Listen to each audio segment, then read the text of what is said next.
a world where gamers have infinite choices at their fingertips, one man seeks to uncover the crap and find the ultimate gems, to denounce deception and explore the creative new world ahead.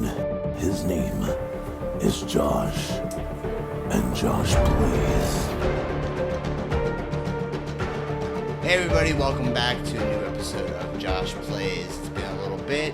Today we're going to take a look at my first order from Strictly Limited Games, and that is Cotton Reboot. Actually, the thing that's interesting is that this game is actually numbered out of 3,000. As you can see here, I have copy 1,620 out of 3,000.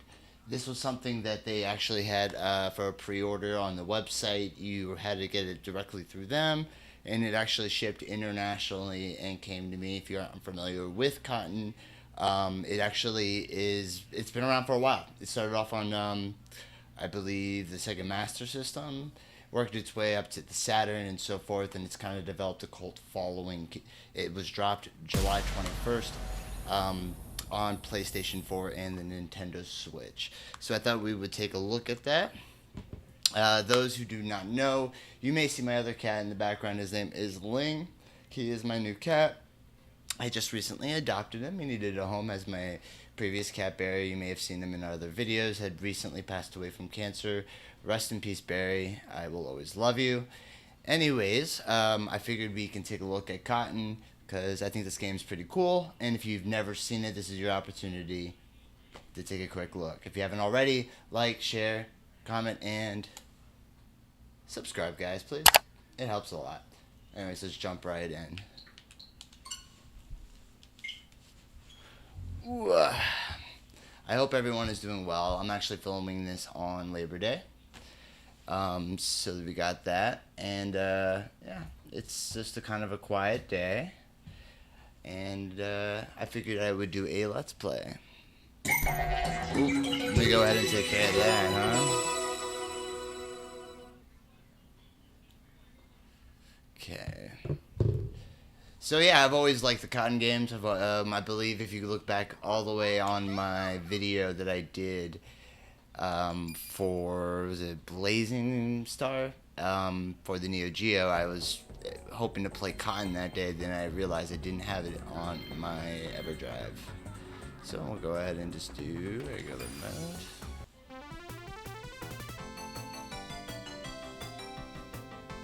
It looks really good too. I always enjoy when they can take like a sprite-based game, upres it to a nicer resolution on modern consoles. One day, sudden wave, the light prisms and consumed it all, taking all the light of the whole world. People now lived in the eternal darkness of night, unsure when they once again could wake to the morning light. We'll go ahead and we'll skip this. Jump right into some Cotton action.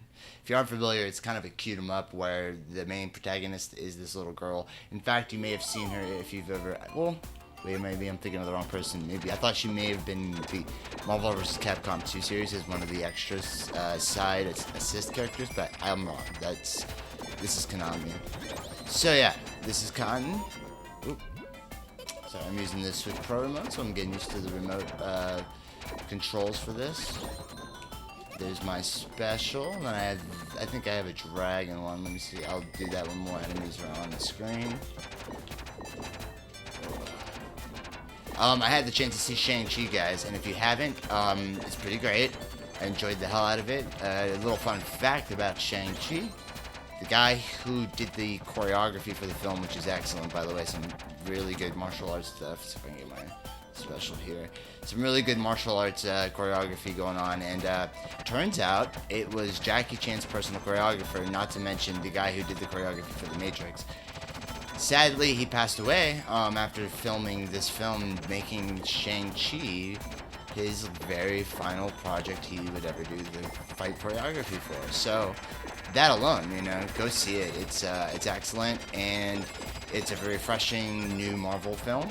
I didn't expect it to be as good as it was. I mean, you know, Shang Chi I would consider rather C-list in terms of the characters tier in the Marvel universe in the comics, you know? Even if you look in the encyclopedia of the official one that Marvel released a couple years back, I have the hardcover one, and if you look up Shang-Chi's entry, I mean, he's got a smaller entry than people like, you know, Emma... Ooh, what? I just died? Get out of here. Like Emma Frost, you know? So, he just didn't... I don't think Marvel put in the kind of precedence for him having a big story to tell in the solo department, and I guess Kevin Feige must have saw something in him. But it really works, you know. Him and Awkwafina also have some excellent chemistry that I'd like to see further expanded on in future Shang-Chi films. And the other thing I want to mention, I'm not going to spoil anything here, I want everyone to go see this themselves, is that in the Shang-Chi movie, they introduce quite a few concepts I see being really relevant going forward, and I think springboarded with Shang-Chi as a kind of a way to introduce audiences to these concepts. So for that alone, Shang-Chi does have an important place in the MCU, because I think some of the things that it wants to introduce... God, how did that happen? That it wants to introduce, I think they use Shang-Chi to do that, and I do think there's going to be some major payoff, so stick around for after the credits, and oh yeah, I enjoyed it. I think I enjoyed it maybe even more than Black Widow. Black Widow, I think I liked its cast a lot. Its story, I wouldn't say was in my top tier of Marvel films. But as far as Shang-Chi goes, it's up there with my favorite first film in terms of, like, you got first Avenger, the first Thor, Iron Man, and so forth. It's a very good first film, which will, you know, in Marvel, will probably be a trilogy down the road. But their first introduction to the character, and where he kind of fits into the overall already established MCU, I think they did a great job.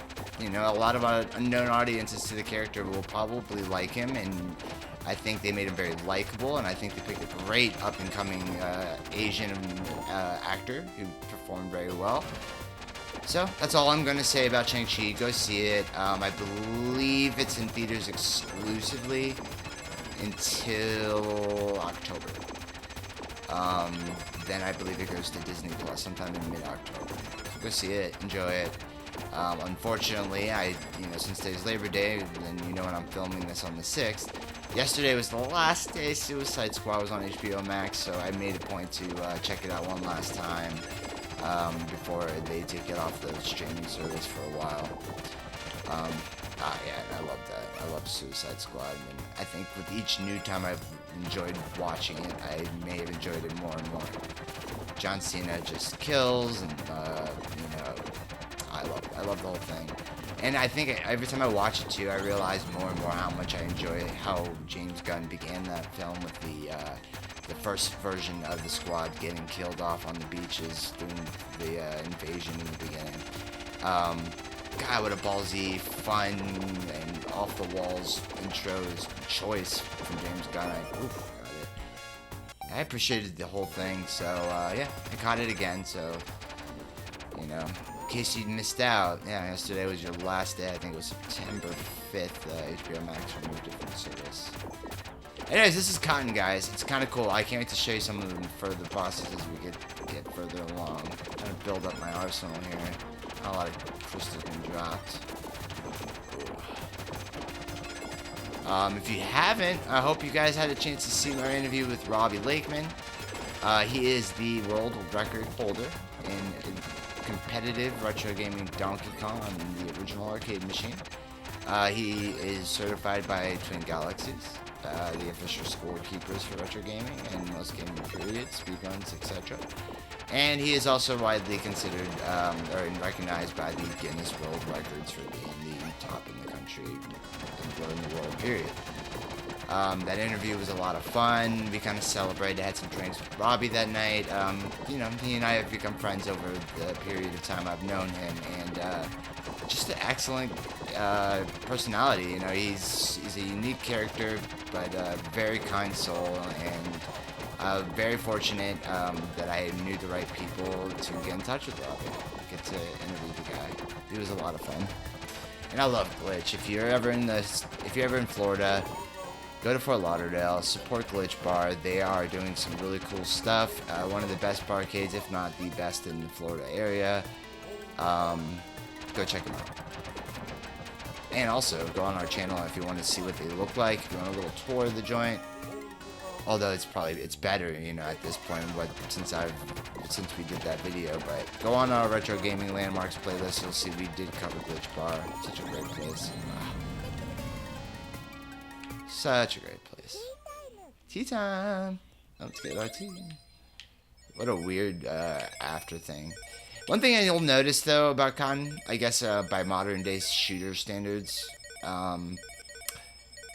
you know, with Reboot, it may not connect with everyone because it still uses many of the old tropes from shoot 'em ups that I wouldn't say haven't aged well, but you know, they're kind of dated. Some of the stuff has been updated in the world of shoot 'em ups. You know, that's just fact. This game is purely for the fans. And, you know, having a physical copy rules. Uh-oh. Yeah, I love my physical editions. And there's only 3,000 of these. Kind of wish in hindsight I'd ordered a second copy. And, yeah, is anyone else ever ordered from Strictly Limited? As you guys may know from my hat here, I'm a limited run guy typically. And, you know, I'm waiting on my Castlevania collection as well as my Neo Geo Pocket collection for the Switch from Limited Run to ship out, because I have those on order as well already. But this is my first Limited Run order, and so far I'm happy. This came with a manual, and as I showed you before, it is numbered, which I thought was an interesting idea. How do I flip or reverse this? Okay. So I know, I'm happy with it. The packaging was very, you know, clean and nice. It came out well. And I'm glad they are putting focus on games like Cotton Reboot. The other one that I saw that they had for sale, I just simply was not interested in, was the Space Invaders, like, in Mega or Perfect Collection or whatever it came out with. Like, who needs, Jesus, I don't know how many versions, what, 11 or 12 versions of Space Invaders. Of all retro games, I will go on record and say I think Space Invaders is my absolute least favorite in terms of playability. I just do not like Space Invaders. Find it very, very boring. In games of that vein, I'm gonna play a game like Centipede all day long with a trackball. Space Invaders, no, I always found it very slow, very boring, and it was kind of like a cash cow. You ever notice when they sell you on Space Invaders, it's always a collection, and then it'll have literally Space Invaders in color, which is their version in color is just green, purple, and yellow, I think, are the only three colors in the colored version of Space Invaders. It's always a ripoff. I find the game extremely boring. I do not see the appeal in it. I prefer a Defender or a Centipede or even Joust, which is admittedly never been my most favorite retro game either. Better. One day I'll do a video on games I think that are overrated retro games, and one of the ones I have to definitely throw out there would certainly have to be Rampage. Like, it's fun. It's a novelty. It's a little bit of fun to mess around with a couple friends for an hour, maybe tops. You know, even an hour's pushing it. But overall, I mean, God, does Rampage get repetitive, man? Holy cow! If they had better stage design, what? If they had better stage design, I believe in Rampage, I do think, you know, the variety would have helped a lot. But more often than not, you just repeat the same stages with more people, and I don't know, I find it boring. I find it very boring. But it's not the worst. Like I said, that title goes to Space Invaders probably for me. Oof, shit. Then I need to do a video where we talk over or underrated, and one of the most underrated is hands down Lunar Lander and Major Havoc. If you haven't played those, seek them out. If you see them in an arcade, sure as hell play them, because you don't see those often. I believe that they're both Atari made, developed. Major Havoc is a ton of fun. I like Asteroids Deluxe, not just Asteroids, but Deluxe as well. It's in color. It's got some added features, and it just makes the original iteration of Asteroids that much more fun. And if you like Asteroids, like I do, it's one of my favorite old games like that. And yeah, Deluxe is god damn it, it's a very underrated game because it takes the formula that you love of Asteroids and it just makes it even better. Ones I like that are I think universally liked, but I was close because I had the Pac-Man cab, you know, with all, it's the 40th anniversary one that comes with every version of Pac-Man. Problem, and I don't know if people know this, is it doesn't come with Miss Pac-Man. The reason being is, when Pac-Man came out, it was actually modded by several fans and programmers at the time that were able to learn how to do coding in those 8-bit style that the original Pac-Man was done in. Well, a group of college students actually came up with what they thought was like a faster, harder version of Pac-Man, more challenging. They called it Miss Pac-Man and put a bow on her head. Well, Namco took notice of it, and rather than sue them, they worked out a deal with those college students where they can release the game under Namco, but they can both somehow profit from that, you know? Therefore, the rights are a bit tied on that Miss Pac-Man, and one of the issues I have is that when Arcade 1-Up finally got the rights to release it onto one of their cabs, two things. They never released it with a pack-in on the Pac-Man 40th Anniversary Collection, which includes everything, even Pac-Land and Mania and Super and Plus. Just all sorts of other versions, Pac and Pal, and so many other versions of Pac-Man. So I got a little stuffy nose this morning. One thing I noticed is, yeah, they just didn't include it. So when Arcade 1-Up announced the beautiful recreation cab with Miss Pac-Man, it was all well and good. But the problem is they released it at the same price tier as the other ones, included less games, one of them being Galaxian, which if anyone knows those games, Galaxian is the lesser version of Galaga, right? Which is already on my 40th anniversary cabinet for Pac-Man. So I just wasn't prepared to drop all the money they wanted for the riser and cabinet from Arcade 1-Up for Miss Pac-Man on the $399 or whatever $400 price tag. It's just to have that, which I admit I do like better than regular Pac-Man, but for $400 I need something else with it. You know what I mean? As beautiful as the artwork is in the cabinet and the game is, it's not $400 for me that I can afford right now.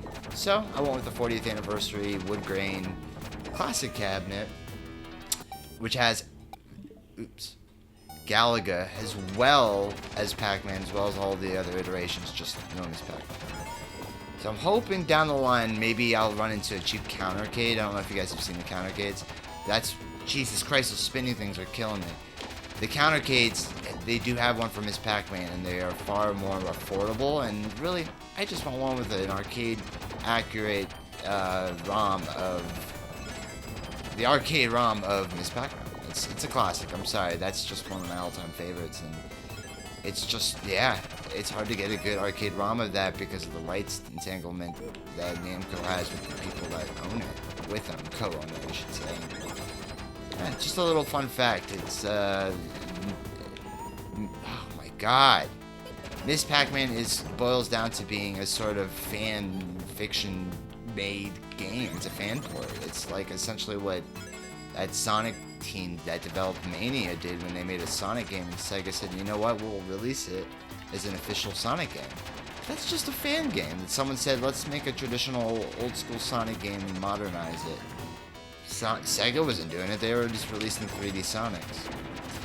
Anyways, just a little bit, I went on a bit too long on Miss Pac-Man, but, you know, I've been working on my game room, and Miss Pac-Man is certainly one I love in the collection, but just can't seem to get one that makes sense. Damn it, that would make sense. Yeah. Anyways, do any of the people who watch my videos have Arcade 1-Ups? If so, tell me which ones you have in your game room. Right now I've got 4. I've got the Marvel Superheroes Limited Edition cabinet in yellow with the Sandwell joysticks and Sandwell buttons, as well as light up marquee and all that good stuff. Got the NBA Jam cabinet. Damn it, that is a tough section. with the stool as well as the light up buttons and visor, or marquee. And then the other one I have is Street Fighter with X-Men vs. Street Fighter and Marvel vs. Capcom on it, as well as Mutant Apocalypse and Children of the Atom. And that one's got the light up marquee as well as the stool. Ugh. And then the last one I have is that 40th anniversary limited edition with the light up deck and the stool as well as the marquee. And then it has like 9 games, all Pac-Man related, as well as Galaga. It's a great cabinet, one of the best purchases. Got that on offer up for an extremely good deal for less than half the cost of the retail. Perfect shape. But yeah, I'm just curious, like, what arcade one-ups did you guys invest in? Which ones did you find worth spending the money and creating the space in your home to find it, or to play it, or to have it?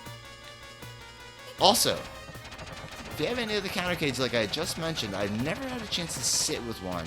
Curious to know the quality, if people enjoy them as much, or they find them less good quality as the standalone cabinets from Arcade One. I'd love to hear some opinions because I've never played one yet. Fuck. Kill you, bastard. Beat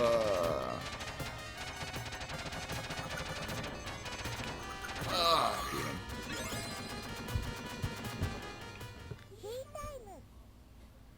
Tea time. Also, can we talk about what games are you guys most looking forward to in the coming year? For me, it was when Rocksteady announced that there was a Suicide Squad game coming out. I'm a big fan of those characters, and I do think it makes an excellent premise for a video game. So that being said, I'm looking forward to that.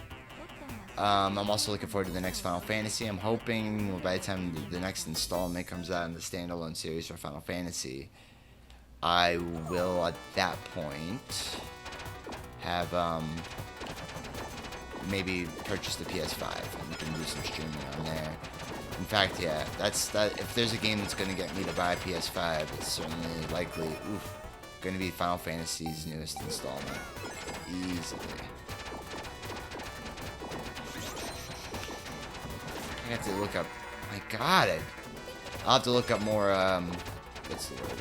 More info, maybe more screenshots, gameplay footage of what's to expect. I really don't know much about the new Final Fantasy. I just remember when they had the PlayStation conference and they showed some stuff on it. It looked good. Now, as far as Nintendo goes, I don't know. I can't remember what was announced that I was really waiting on.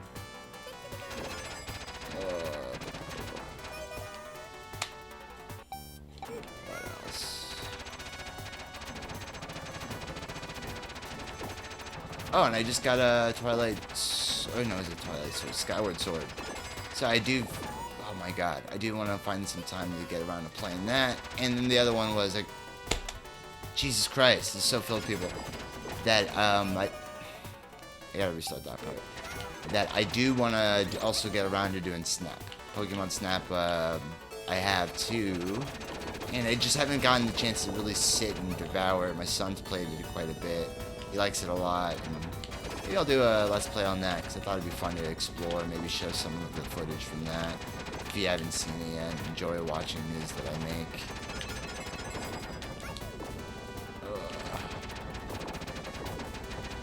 And if you guys ever have a recommendation or love to see me play a game that's on the eShop because you're curious to know what it's like and you didn't want to pay for it first, I'll buy it. And then maybe I can throw it up and then you guys can see for yourself. We'll do some more stuff like that. I'm always willing to experiment with Josh Plays.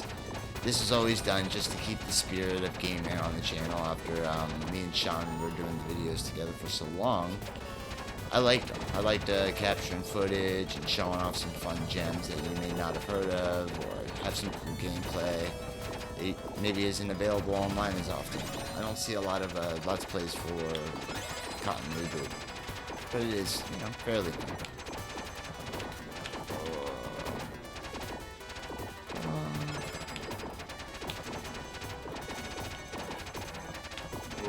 I need these. Oh!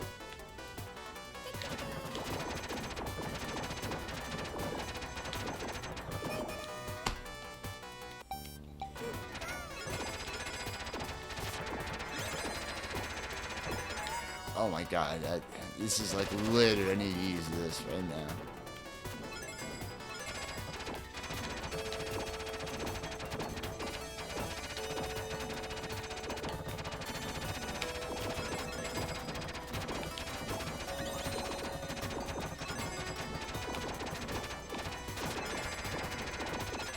Oh my god.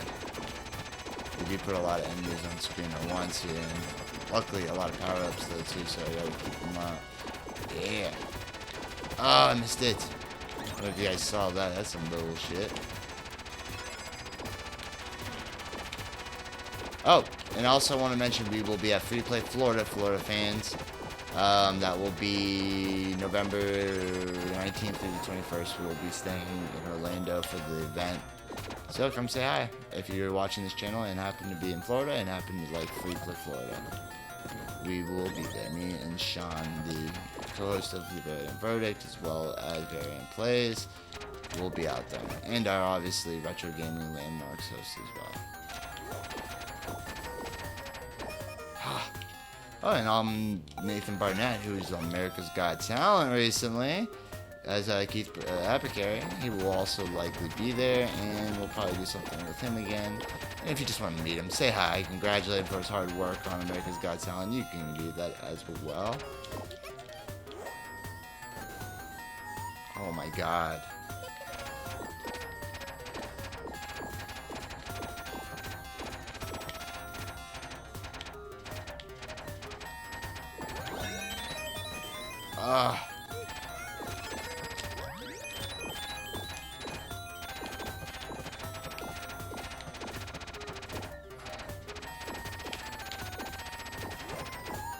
Oh, you have to go under him, I think, when he does that.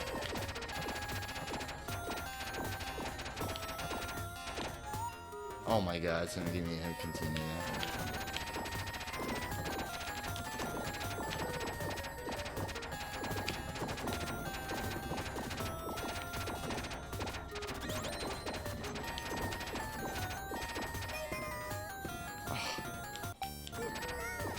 I need those power-ups.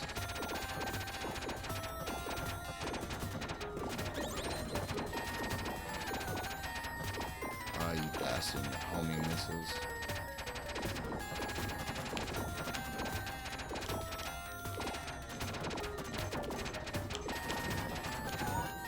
Ah.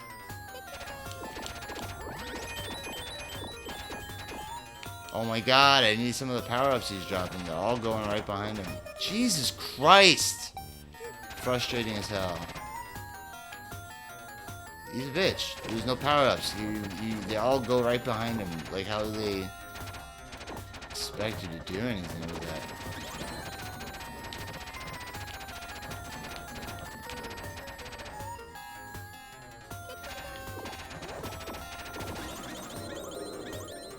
Ah. Is that another boss or something? No? Cool.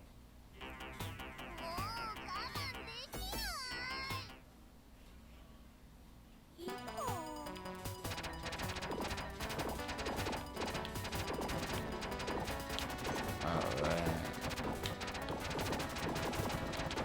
Oh man, these guys take a little bit more damage. Ah! Yeah, they take a lot more hits. I need to get some power-ups in this one. Let's see if I can keep this one up. So what happens is if you shoot them up longer, they change colors, and when they change colors and you get it all the way up to, like, say, red, it gives you the best power-up you can get. Ugh. There we go.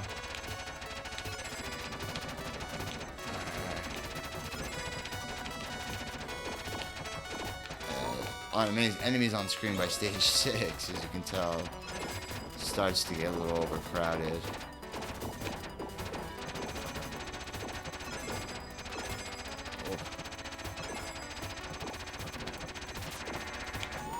Shit.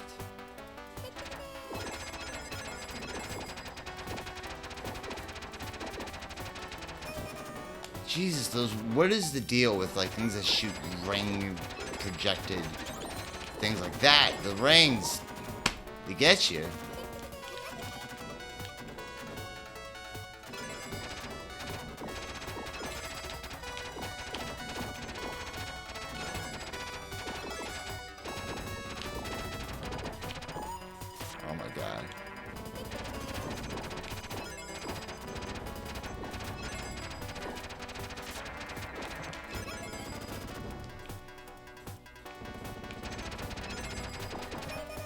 Ah.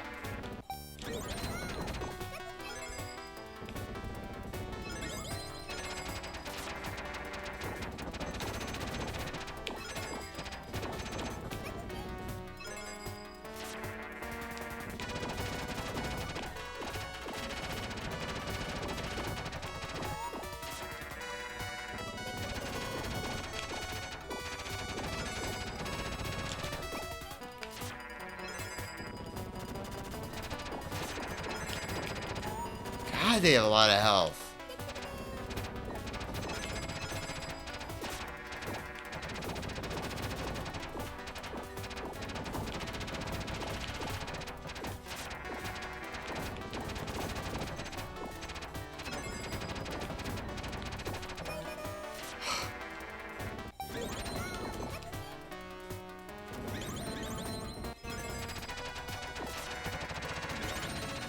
Bastard, finally. There's a lot of projectiles at this point in the game.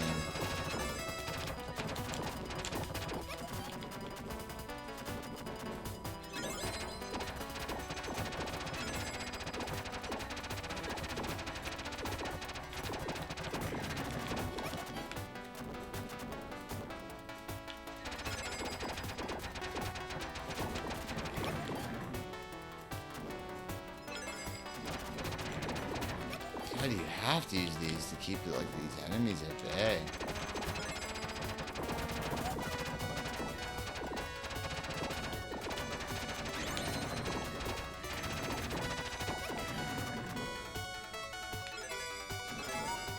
Oh my god.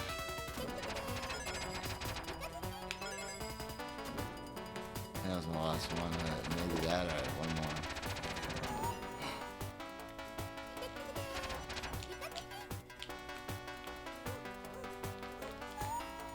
Oh my god, there's so many clouds.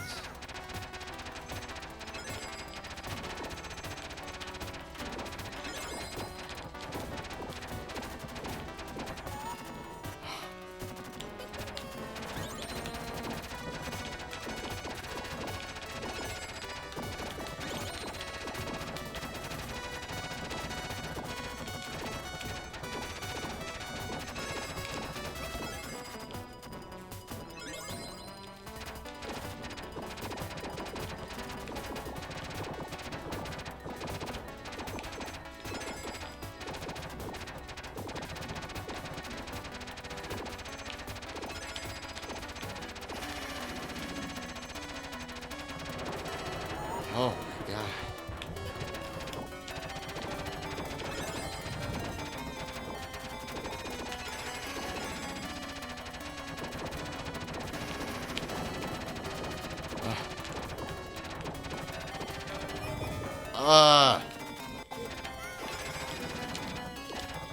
No, I don't have any lightning on him.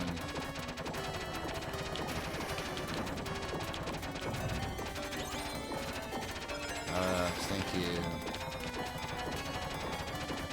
Alright. Oh, I hate those running things.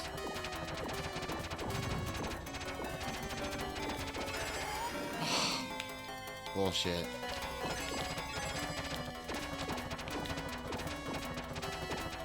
Come on. Yes.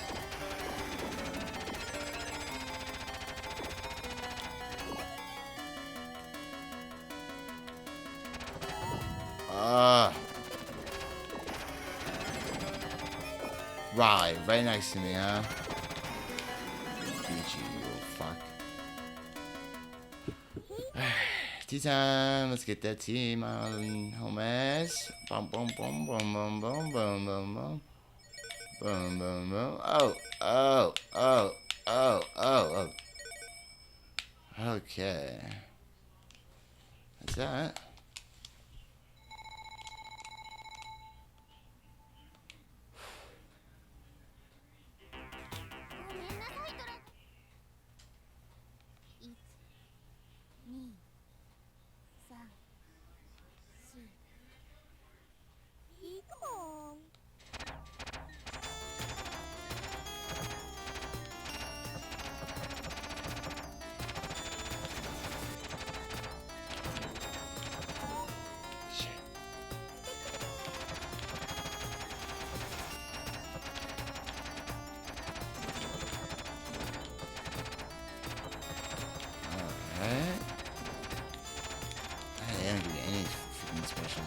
on this fight, do they, huh? There we go. Like that.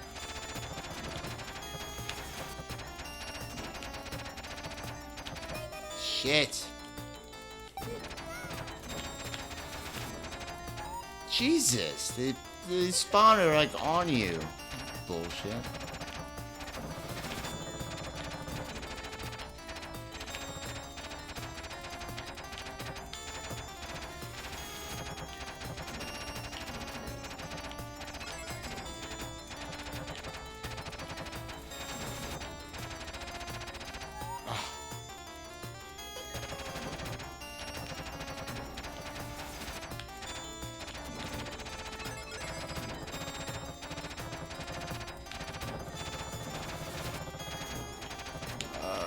Shit.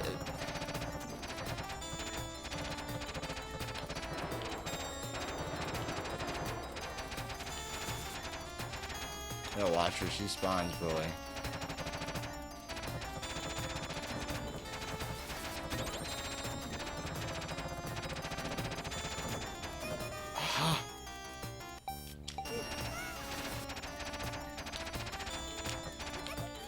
Finally!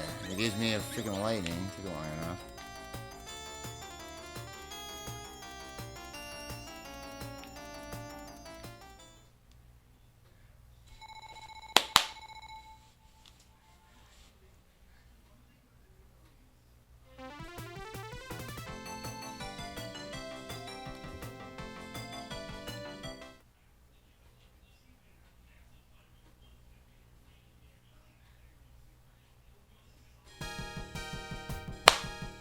That's it. Guys, we just played through the entire game.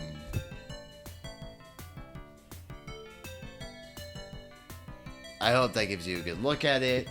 Obviously, the funness comes into doing it on difficulty settings being harder. I am not the best shooting 'em up, guys, so I am not going to do that.